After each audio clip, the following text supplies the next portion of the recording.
Hey friends, and welcome to this week's episode of the U-Turn Podcast. This is your host, Ashley Stahl. I'm a counterterrorism professional turned career coach, speaker, and Forbes blogger, and I created the U-Turn Podcast because, let's face it, every now and again we realize that we're living life on autopilot and it's time to wake up and make that U-turn in your life. So prepare to go deep with some of the most transformational people I know, here to help you grow and upgrade your mindset, whether it's in work or love. Also, be sure to stick around for the end of every episode where I'm going to reflect on the conversation and offer actionable coaching insights to have a real impact on your life. In the meantime, we've opened up access to 3 free e-courses on uturnpodcast.com. So head on over there if you want to land a new job you love, find your purpose, or launch your dream business. All of these courses are totally free.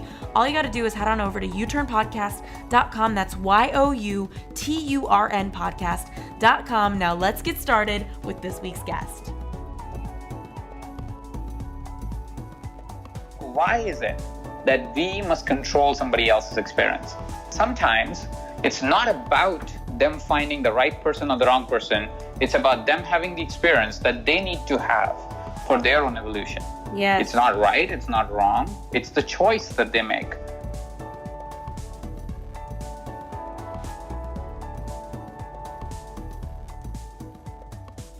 Hello friends, it's Ashley Stahl here again, and I am not just with anybody today, but I'm with a friend, Ajit Nawalkha. He is the co-founder of Mindvalley and Evercoach, and he's also the author of Live Big.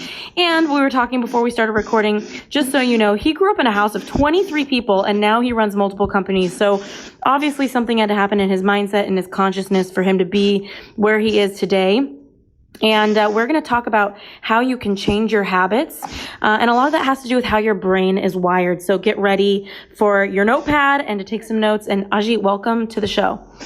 I am so excited to be here, Ashley. This is such a treat. Okay, so before we started recording, you talked about a social media study, and I would love to just circle back to that because I think it's a really interesting start. What is it that you found in reading that study? I mean, it is something that has always been there with us as human beings. It's called the social comparison theory. It was a study that was done with students just to observe what behavior happens when we compare socially. Now, we've always compared socially, like even in the traditional hundreds of years ago, we're always going, all right, who's ahead, who's behind, and so forth. And the impact of social comparison was minimal because you would see that comparison show up only maybe at sometimes during work, sometimes when you really meet somebody who you feel is further in the journey than you, and so on and so forth. But social comparison has magnified in today's time. Social comparison has become so enlarged because every second of the day, every single time we show up on any social media,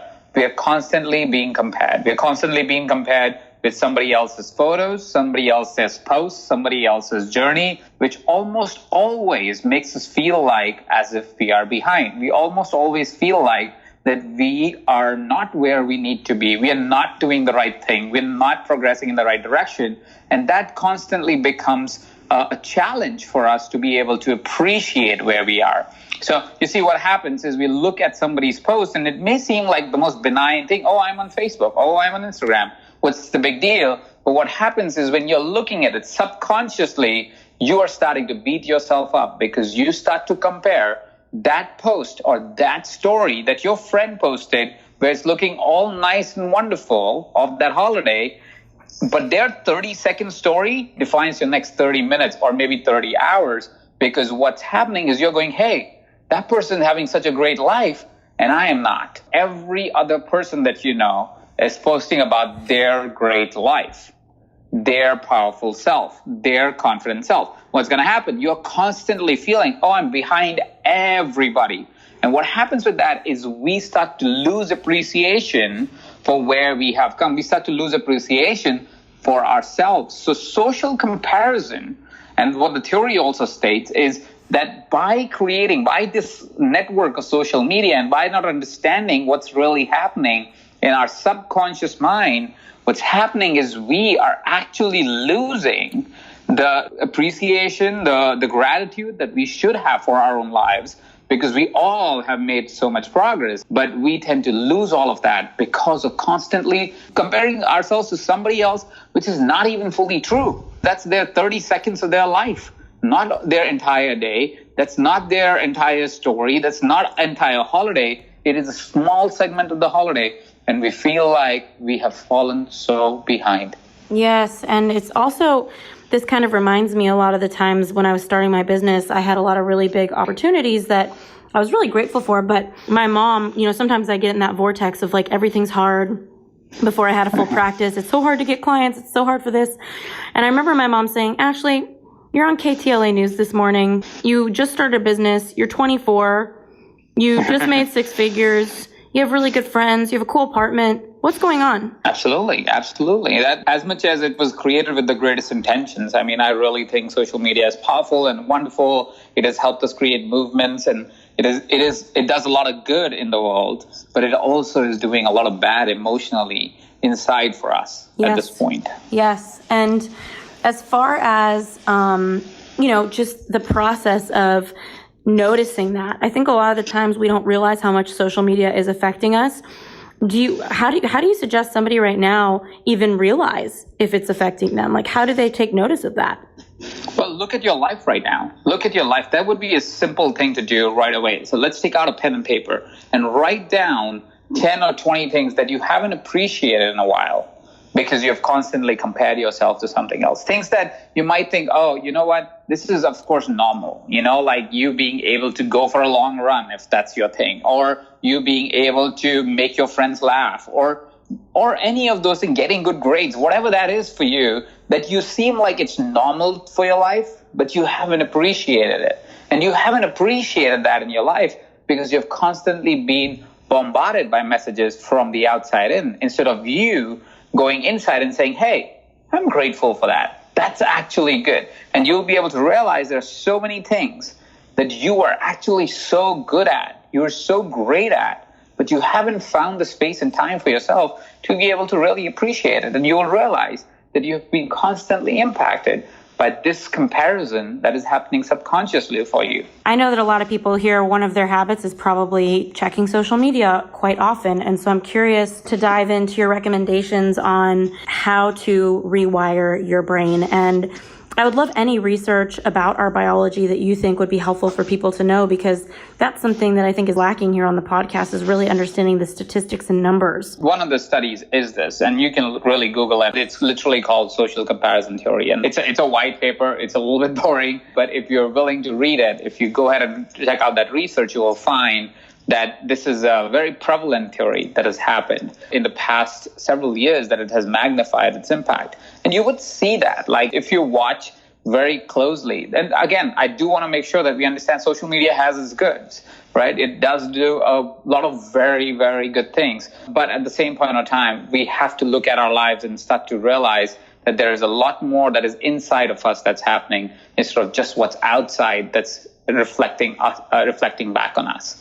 So we want to be careful of that. One of your steps that we talked about was identifying your core values. And this is something that I've had so many leaders talk about, the topic of core values on episodes. And I just want to drill it in. So what are some steps that you recommend? Because I know everybody has a different approach to this, for people to get more connected to who they are and what their values are. What I've found, and again, I used to have a lot of values. Like I used to have, when I first did this exercise, I had 14 or 15 values that I identified. Now I boiled it down to 2. And values and finding values is a very difficult process. It seems the very obvious process, but it is a very difficult process, because by the time you're listening to this podcast, you're at an age where your brain is almost fully developed, or is fully developed depending on the age that you are at right now. And all the conditioning that could have possibly been done to you has already happened, which means that there is a common term that is used for it, is nature or nurture. Mm-hmm. There is nature, which is us being ourselves and really knowing who we are. And nurture is where what around you happens, and that impacts you and helps you create your values and helps you create your personality. Now, when nature and nurture kind of conflict, because what is on the surface for us at all times is what we are nurtured to be or nurtured to become. because that's what is the dialogue that we're having on a daily basis. We're constantly talking about, hey, I need to do this school, I need to get this job, I need to do this, I want to be this. And that's nurture, right? Because your society, your people around you are telling you, social media is telling you, you are having conversations about it. So that's the nurture. And so that is something that is very obvious in front of you. And you might be able to go, all right, these are my values. But those will most likely be your nurture values. Those likely be the values that are very evident in the way you show up to you right now, because you haven't gone deep to really find what's nature for you. So nature nurture is a slightly different thing, and you have to be aware to know, okay, what are my values? Now, what you want to do as an exercise is to go ahead and take some of the personality tests. And what it will allow you to do is it will give you some of your natural things. It will tell you a little bit about your nature. What it will do is it will allow you to be able to find what's your nature, what's true to you with a series of questions. It's not 100% perfect because, again, like I said previously, a lot of this is inside out, which means a lot of the things that people have told you or the society that you've lived in, conversations you've had, have layered it up, right? Because you have now accumulated so much insight, so much knowledge, so much information that what is beneath that is very hidden. There's a famous story about a statue of Buddha that was made in a long time ago in an Asian country. It was all made in gold. It was all created very, very beautifully in gold, really big statue. And people would go there, they would pray, and they would enjoy it, and they would go away, go back home and everything. But then there was a king that started to rule around the areas where this temple was, where there was this golden statue of Buddha. What happened was the king was raiding different temples and stealing all the gold from these statues. So one of the places which had the biggest statue, and the news had traveled that, oh, there's a big statue of golden Buddha, they knew that the king was coming to take this golden statue as well. So what the priests did is they took a lot of stones and sand and rocks, and they built a stone Buddha on top of the golden Buddha. So what happened is now when the king comes in, he sees he can't find this golden Buddha. He thinks it's bad news, or just people have said things that's not true, but he still rules that dynasty. So because the priests didn't want the Buddha to go away, like the golden Buddha be melted, they never take away the stone and the sand, and they don't tell anyone because they want to keep it a secret. Generations pass, and the stone Buddha is now still thought of as a stone Buddha until one day somebody accidentally cracks open the stone, and what shines outside is the golden Buddha. What I want to communicate with this analogy or the story is that your stone, you right now, what you are is that stone Buddha on the outside. You have all these layers that have been created to protect you. So they're not necessarily always bad. Sometimes they're actually good for you, but there is gold that is underneath it, which is your true self, which is you from the inside out instead of outside in. And as we discover that, it will take effort. It will take constantly asking the question, what is true to me? What is honest to me? Is this really what I really believe, or is it something that has been created as a belief for me, but it's not really true to me? And how is it that it serves me as well, right? So what you want to do is you want to find that golden Buddha inside of you. It takes a lot of time to really find your values. Start by taking these personality tests. Start by starting your journey towards really understanding and asking these questions to yourself, saying, hey, who am I? What is really true to me? What do I really enjoy? And what is it that the world might have told me? And what is it that is true to me? And you will find what is that little smudge of gold first. And as you continue the process, you'll eventually find the entire golden Buddha. And then you see if that's aligned to you. And that's how you want to live, and that's how you want to play. Because you can always layer up your Buddha with more stones and dirt and whatever you want.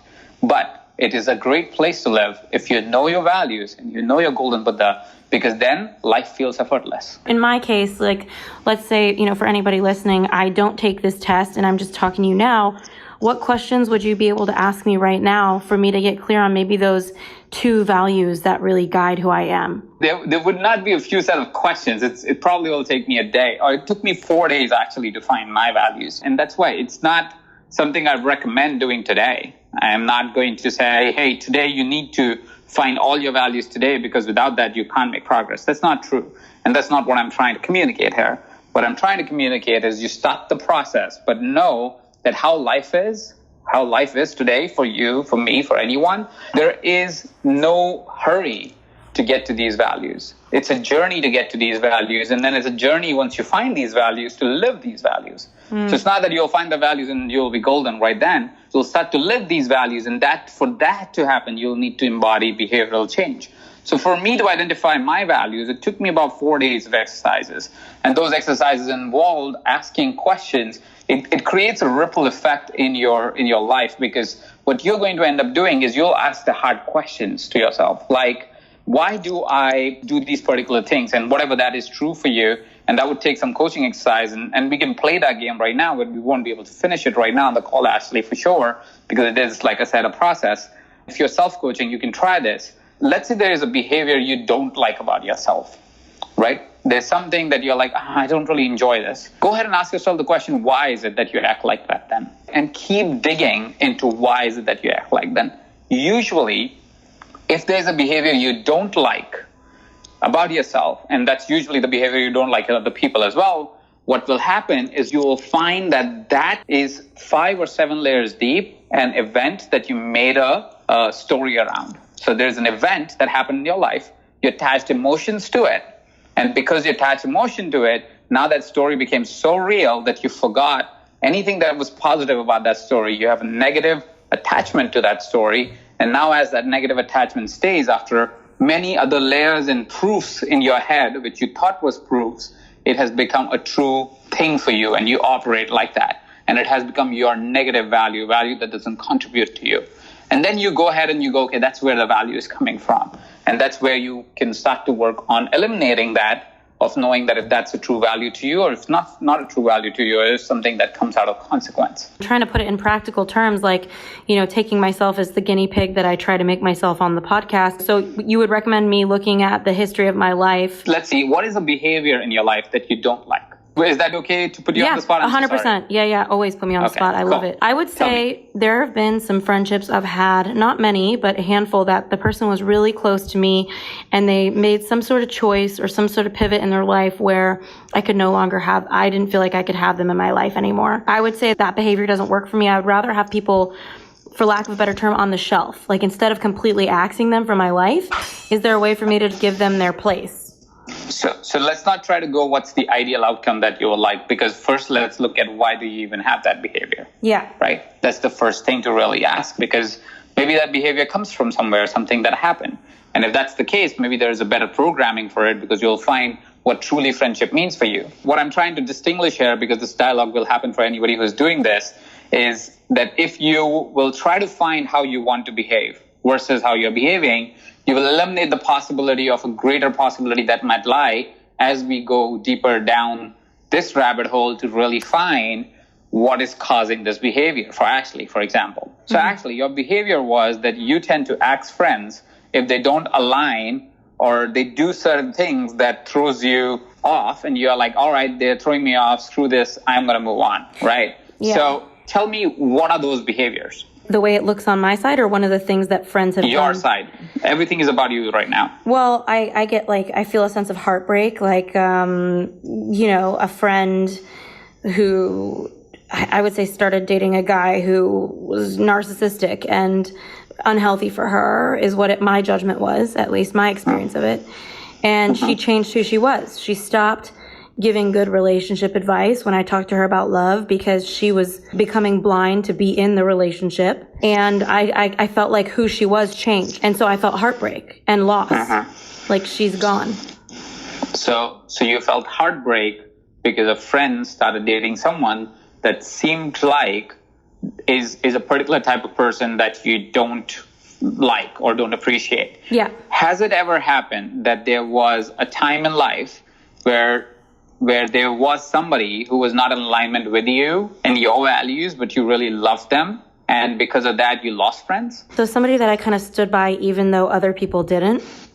Yeah, somebody that you might be like, hey, I really love this person. Could be a friend, could be a lover, doesn't matter. It was other a boyfriend. people didn't appreciate it, and you still went ahead, kept the relationship. Did that happen ever? Yeah. I mean, there's one relationship in my recent history the past few years where I'm like, oh my God, I can't believe I let myself be in a relationship with somebody like that.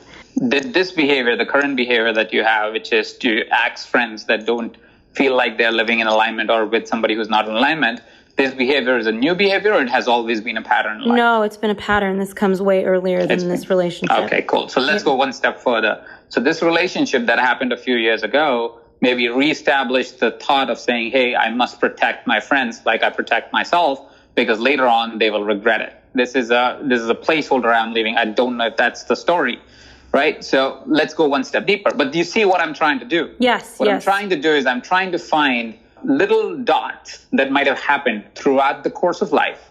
And as we keep going further and further, and of course, it's much easier to do when you're physically with someone, I can look at you because then I know your body changes versus us having an audio conversation right now, because then we can go, okay, what is it? What path is it? Where is this path coming from? Because as I will find that path, as you will find that path, more importantly, you'll find where is this originating and what is really true to you and what is not really true to you. Now, it could be that it is true to you. For example, it could be true to you that you cannot stand for people who are of certain values. And that's fine. When I feel like somebody is lying to the world about who they are, I don't want to be around them, or somebody's disconnected. That's it. It's like the friend that I had in recent past, she was the most I had such a connection with her and loved her so much. And when she started this relationship, she totally disconnected, not just from me, but from herself first. And it was my experience of having loved this person and been such good friends with them and watching them in the world, that there's so many things about their core being that I experienced that shifted when they made a choice to be with this person. Going back, it's like feeling like disconnected is really like the pain and the heartbreak that I feel. So I'm going to go into two different directions right now, because there are two stories here that we are really talking about. Actually, more than two, but two prominent stories. One of the story that we're talking about is your association with particular personalities and saying, hey, this is what is in alignment with me and this is not in alignment with me. And to really go dive deep into it and find if it's true or not, or is the consequence of a horrendous event that might have happened at some point in life. Right? Because those would be the dirt that has come over your golden Buddha, right? But it may not be true. It might be that this is your gold, which is there's a stand that you take for a certain set of people because that is in alignment with your truest self. There's nothing wrong with that. Yeah. That's one tangent, and you want to consider that, but that will be a deep dive I'll invite you to take. And usually our rational mind can start us on this journey. You do want the support to be able to go further in that journey. Books can help, trainings can help, these tests can help, you going out to different seminars can help. And this is all the work as you do more and more of, you get better at things. Like it's not only better for you becoming more spiritual, but it's actually better for you in context of progress. Your outside progress, your work professional progress, your spiritual progress, your emotional progress is a reflection of the effort that you put towards it, to really finding yourself more, to really understanding yourself more and being able to live it more. Okay? Because that's all flow, right? Because there is no friction when you're doing that in your life. So that's one tangent. The second tangent, Ashley, is what I would invite you to do is to think about this. Why is it that you would like to, and this is more for anybody who's also listening, who has a friend where they do feel like they've lost themselves, or they are connecting with somebody else that they shouldn't connect to, is that why is it that we must control somebody else's experience? Sometimes it's not about them finding the right person or the wrong person. It's about them having the experience that they need to have for their own evolution. Yes. It's not right. It's not wrong. It's the choice that they make. Now, I'm in no way saying that if it's an abusive, physically abusive or very abusive relationship, then you must stand for your friend, even if they can't see it. That I agree with, because that's a visible thing that you can help protect somebody with, and that's actually illegal as well. But when somebody wants to have their own experience by saying, hey, I love this person for this reasons, and I want to stay with them and have my own experience, I feel maybe there is a conversation to be had here with ourselves to say, hey, why do I need to control this experience? Maybe we just have to live this experience, because what comes out of this experience might be something that is very different to what we have already experienced in life. So there's a wonderful quote, and this is by a philosopher. His name is Alan Watts, and I tend to say this quote often. Is he once in his book, which is called The Book, by the way, and in that book, he tries to draw an analogy for life. And one of the things that he says is life is not like a journey, which is what people think about and make it out to be. Life is more like music. Life is more like a dance. And the reason why he says that is because he argues that life is not fun when it ends, which is what journey is all about. Journey is about the destination, right? But life is more fun when it's playing, when life is playing out the way it plays out, when it has the high pitch and the low pitch and the medium pitch, when it changes the tone and paces sometimes and slows down sometimes. That's when music is fun, and music is fun when it plays. So what if life was like that? What if life was like a dance or music, which means it needs to keep playing and it will have the high pitch and the low pitch, and all of them are fun because that's why life becomes once. Maybe your friend is just going through the low pitch or the high pitch. She just wants and they just experience. Need to go through that for the music to be beautiful. I'm also considering what you said, the two tendons. You said one tendon is that's just expressing a core value that is being met, and that this behavior that somebody might be playing out is just feedback that they're coming up against an edge that's a core value. So in my case, connection is a core value, and it's really hard to be, for me, around people who don't feel, to me, like they're connected in some way. And who am I to judge? Who am I to know what connected is for somebody? The other side that you're sharing, Ajit, I think is really interesting, is around disconnect and evaluating these behaviors to be able to see if they are a pattern that you don't want to keep alive in your life, or where it come from, at least to do an inquiry of where it's coming from. And so in my case, for example, I grew up in a house where, my mom we had a massive family. There was 50 people coming to Sunday night dinners, and the experience that I had of that is that I didn't connect with everybody. And so I think that I made a decision at a young age that when I'm an adult, I get to choose who I connect with. But I love what you're saying, because I think that this is all feedback for everybody to consider. If you have a pattern or a behavior that doesn't work for you, is it just feedback that there's a core value that it's pointing to? So I love that. Hey U-Turners, so sorry for the quick interruption, but I want to make sure you know that this episode has been brought to you by the Career Clarity Lab, the online course to help you find your career purpose in the workforce and upgrade your confidence. So if you're ready to unlock the best career path for you and you'd like to try a free version of our Clarity course, just head on over to uturnpodcast.com/clarity. That's YOUTURN podcast.com/clarity. Now let's get back to this week's episode. And what do you have to say, Ajit, because I know you have so much to offer, especially with your book, Live Big, about goal setting based on your values and setting the right goals. What can everybody learn from you about that? So it's such a wonderful segue, because I just talked about how life is not a journey, but more music. Yeah. And that revelation, when it came to me, I also realized that I was somebody who chased goals at all times. And it seems the right thing to do, because everybody talks about goals at all times, right? But what happens with goals, and if everybody who's listening, think about the last goal that you had and you achieved it. When you achieved it, how did you feel? Mm-hmm. Now, you felt really excited. You felt gratified. You felt like you're on the top of the world. But how did you feel the next day, or the next day, or the next day?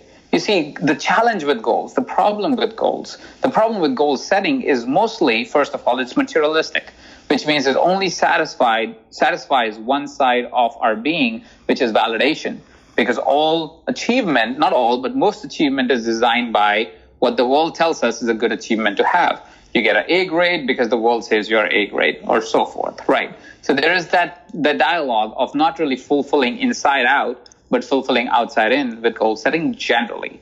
But let's say even if you had done more internal work and you did set goals that were in alignment with you, they're a very gratifying process. They are not a process that gives you true fulfillment. It gives you temporary gratification. Now, there's nothing wrong with temporary gratification, but if that becomes the driving force for our life, what happens is that we jump from one goal to another goal to another goal to another goal. Where else, my invitation to you on this conversation is to say, what if life was a set of values and we tried to live those values every single day? That there was no chase, or there was a chase, but there was a chase to live our life to our fullest realization of our values. For example, for me, the two values that I live by on a daily basis is service and love. That I want to serve people and be able to help or be helpful or be good for the world. And at the same point in time, I want to live my life from a place of love. Love for family, love for my romantic partner, love for my friends, love for humanity, for everything, love for humanity as is, right? So for me, if I can express those two values on a daily basis, every day, every moment is a fulfilling moment. And that's where I operate from. And that allows me to have goals in a way which are not really about a chase to an end where it's gratifying, but everything that I do is a lot more fulfilling because I'm enjoying the music as I go along, because my music is played on the notes that I like the most in my music, which is love and service. And that's reimagination of our goals.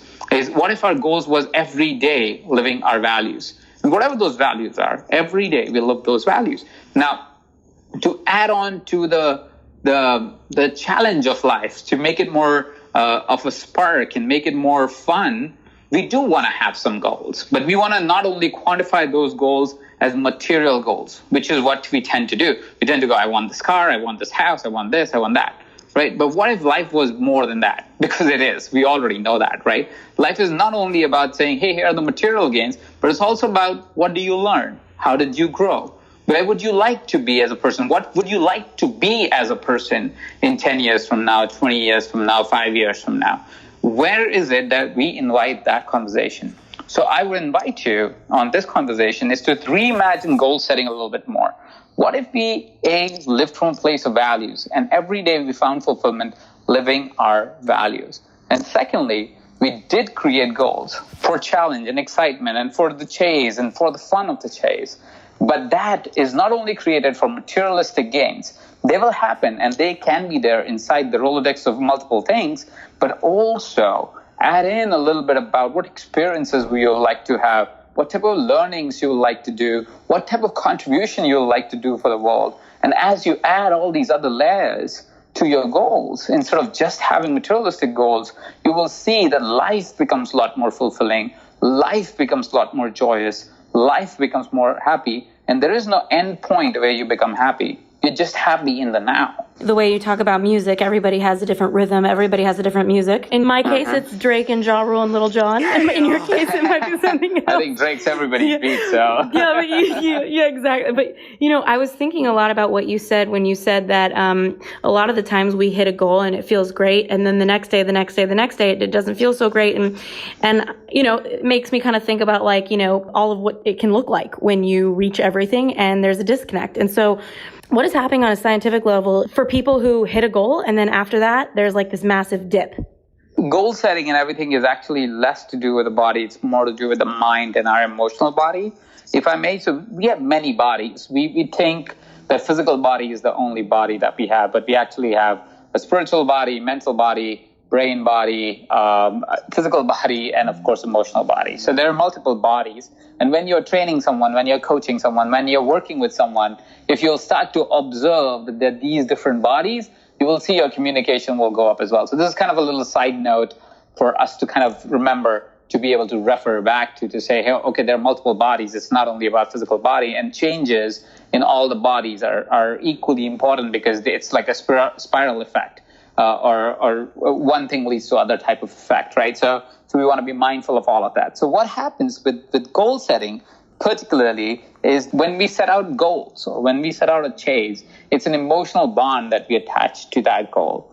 And as we are getting close to the goal, as we are about to hit the goal, what happens is that our body starts to race. So of course, our hormones change and our brain function starts to fire around those things.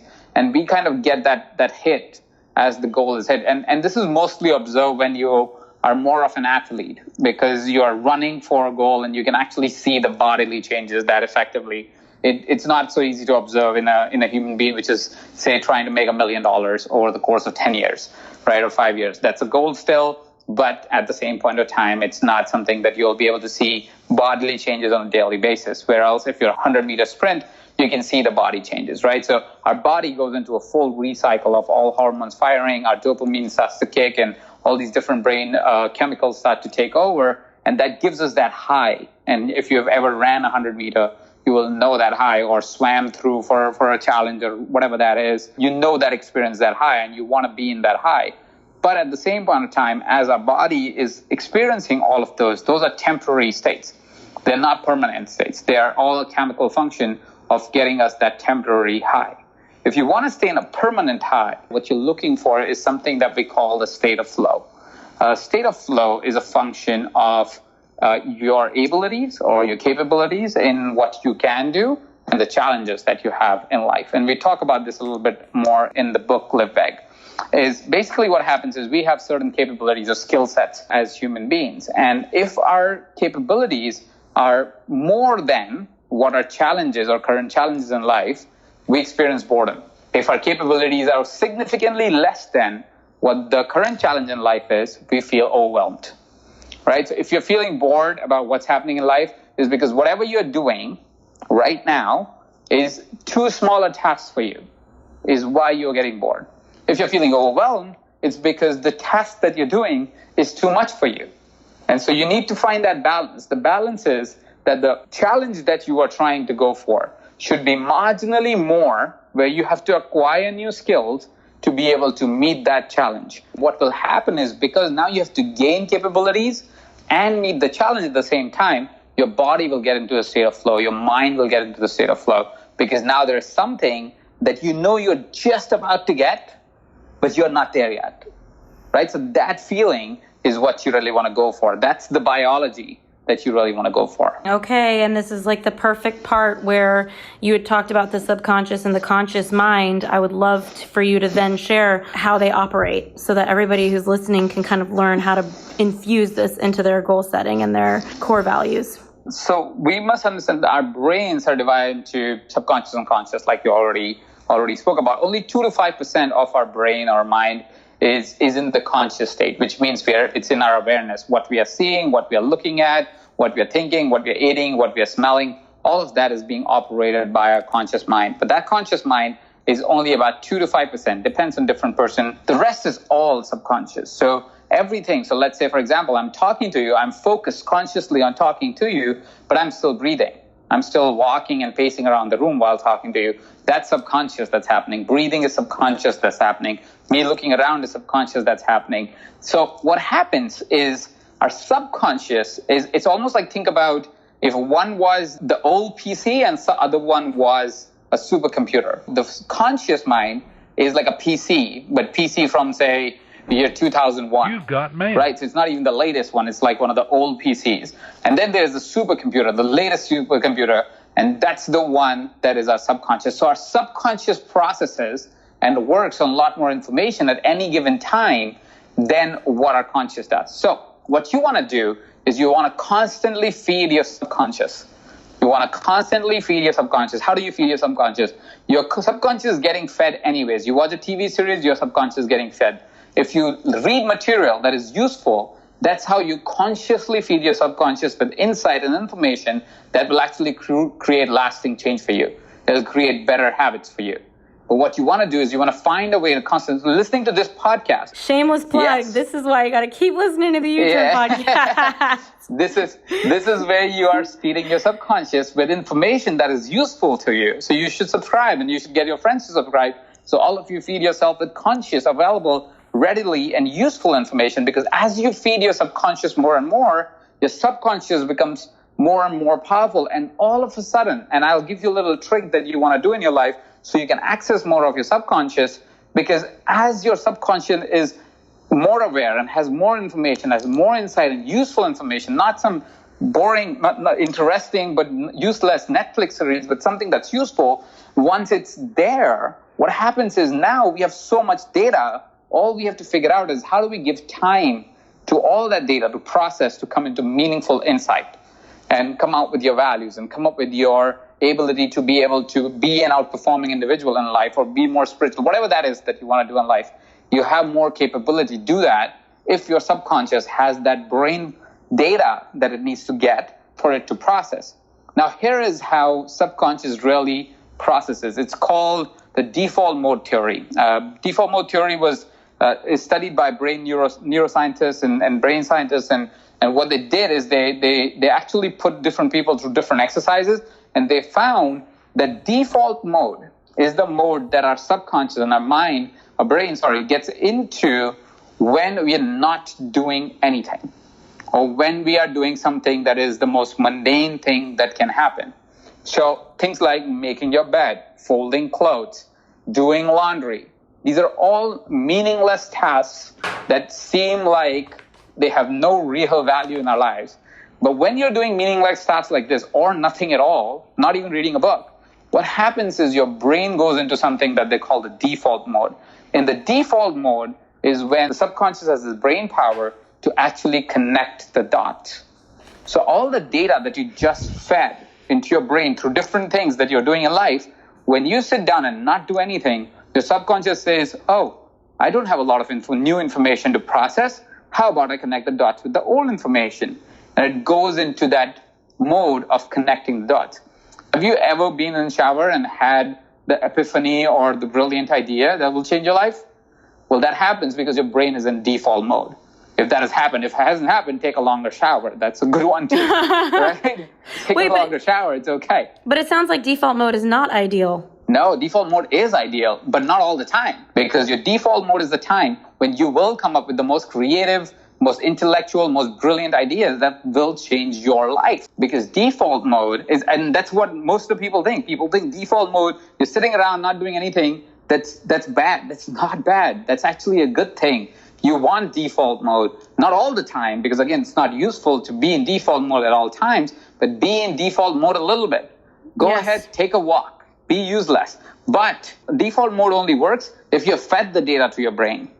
If you watched a bunch of Netflix series and now you want to come up with how to go ahead in your professional career, nothing's going to happen in your default mode because all default mode knows is Daredevil and Iron Fist. So your default mode needs to only go in if there is useful data that you've already fed to it, which is, again, like I said, listening to podcasts like this, or reading a book, or watching something that's useful, reading something up online that is useful. As you feed all that useful insight and then go into default mode, your brain will find creative ideas. I love that. There's a couple things to this.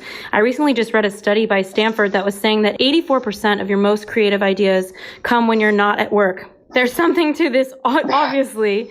And, take longer showers, I guess, or just go to the beach, and this was my big selling point to all the ex-boyfriends is like my workaholic ex-boyfriends is, hey, come hang out with me. Your ideas are going to be better. But, Which is very true. But I'm also just kind of listening to what you're saying about really thinking about your goals, because sometimes when you decide to think about something, there's a level of forcing it.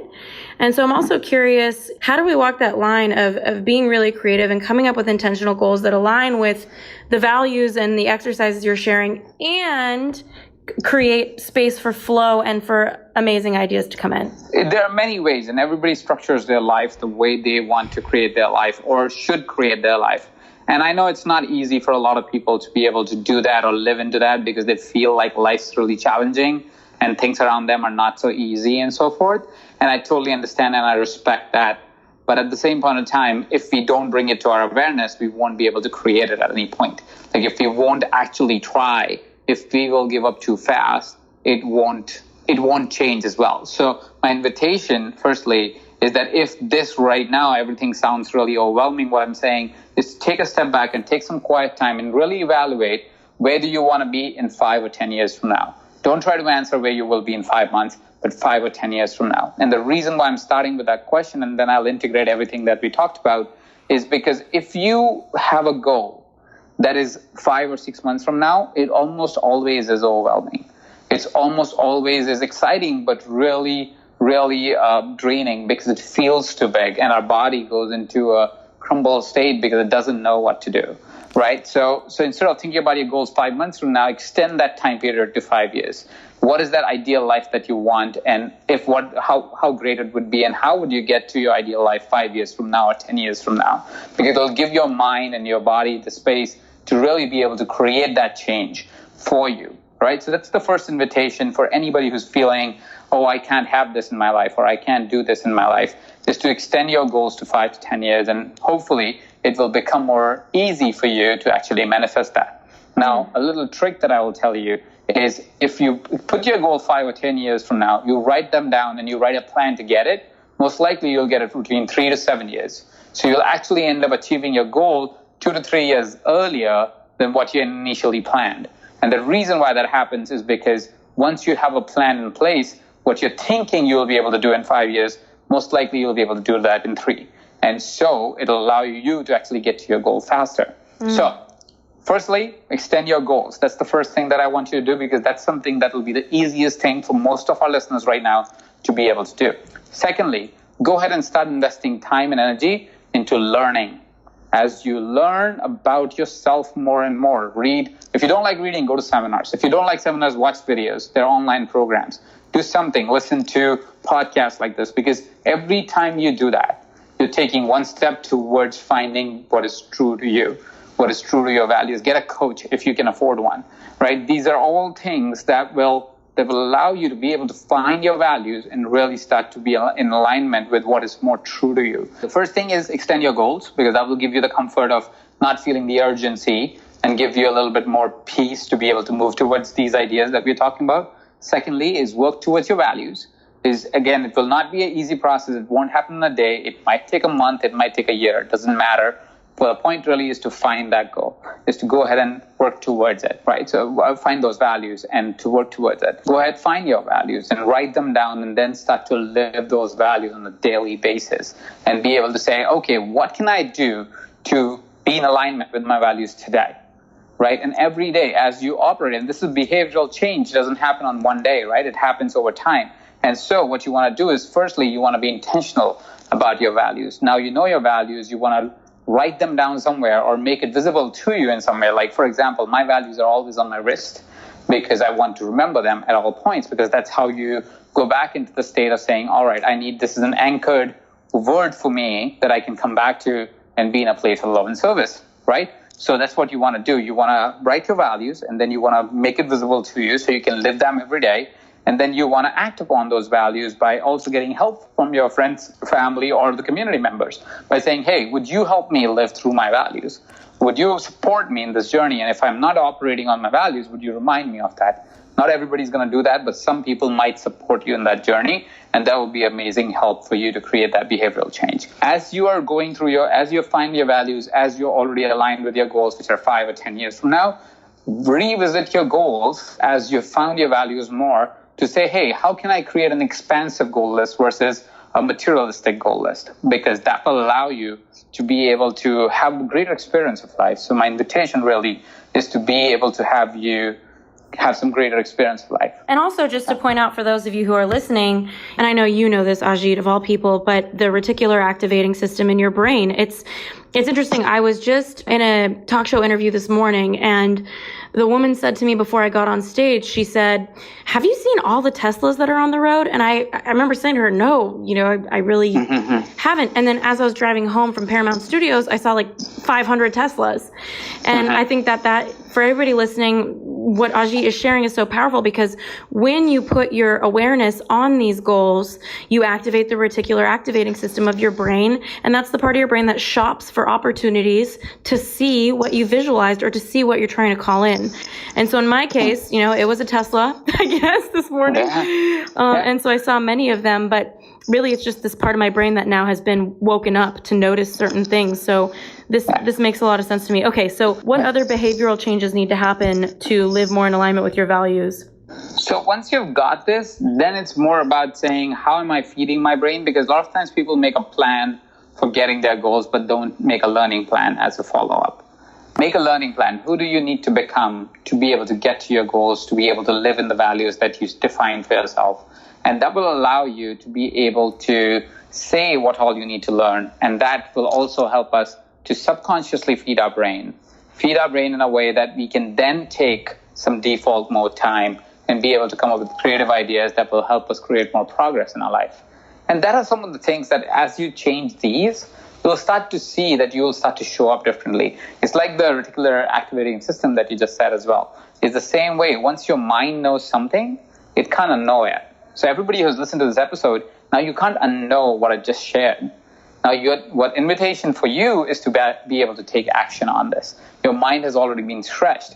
Now it's all about saying, hey, what do we need to do to actually make sure all these things that we said we should do, we actually go ahead and do it. That's what's such a bummer about awakening. You can't go back to sleep. You can't unknow what you know.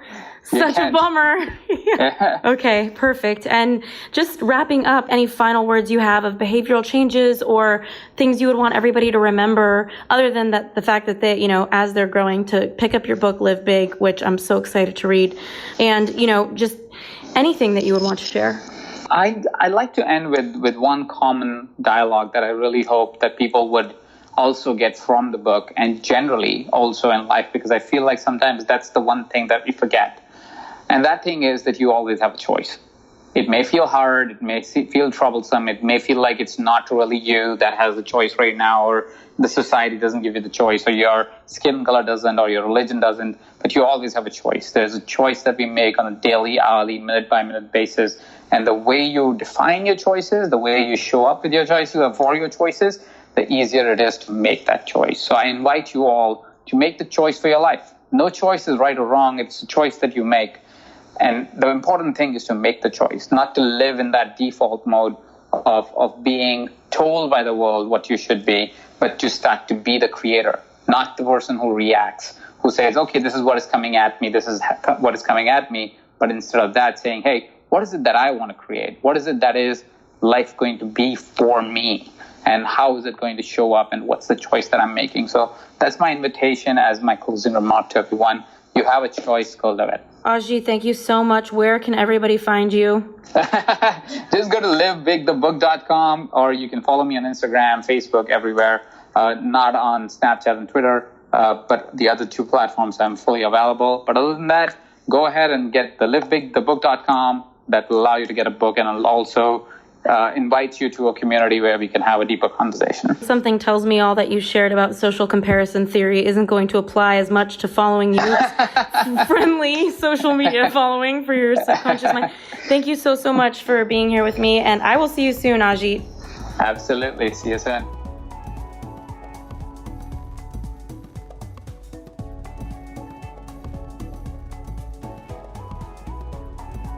Hey there, it's Ashley here, and I am just reflecting on this week's episode with Ajit Nawalkha, and I just can't help but remember his comment about how when life gives you challenges that are too far beyond your capabilities or too far below your capabilities, you either end up overwhelmed or bored.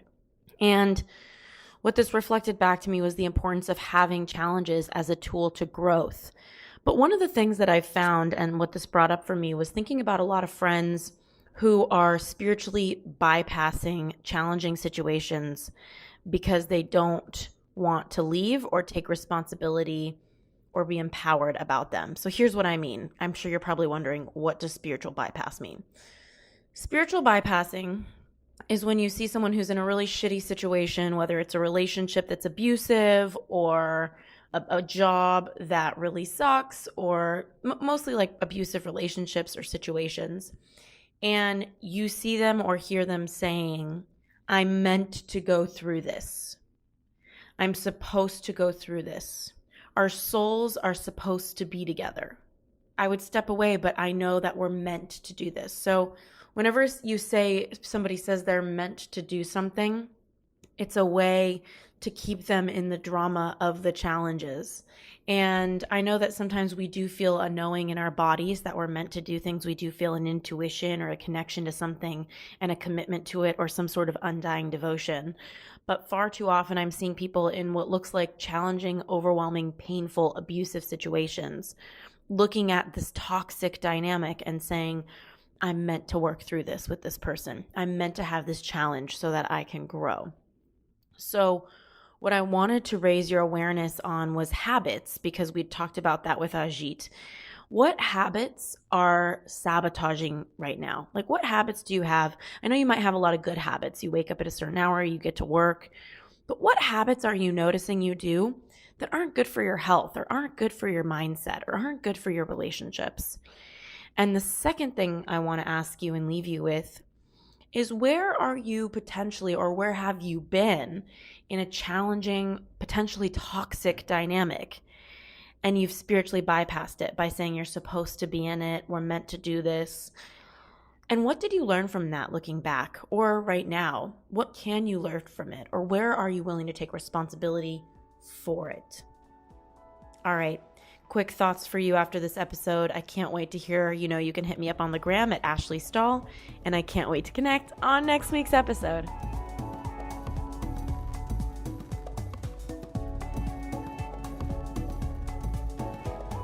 Thanks again for tuning into this week's episode of the U-Turn Podcast. We keep really detailed show notes at uturnpodcast.com. So if our guest mentioned a book or a resource that you're interested in, you'll be able to find that there. In the meantime, if you were inspired by this episode, if it made an impact in your life, we would be so grateful if you subscribed and posted a review for us on iTunes. Rumor has it on the street, the more reviews we get, the more subscribes we get, the more we can grow and get our impact out there in the world. In the meantime, I'd love to hear from you at Ashley Stahl on Instagram. I'm so grateful for connecting, and I look forward to next week's episode.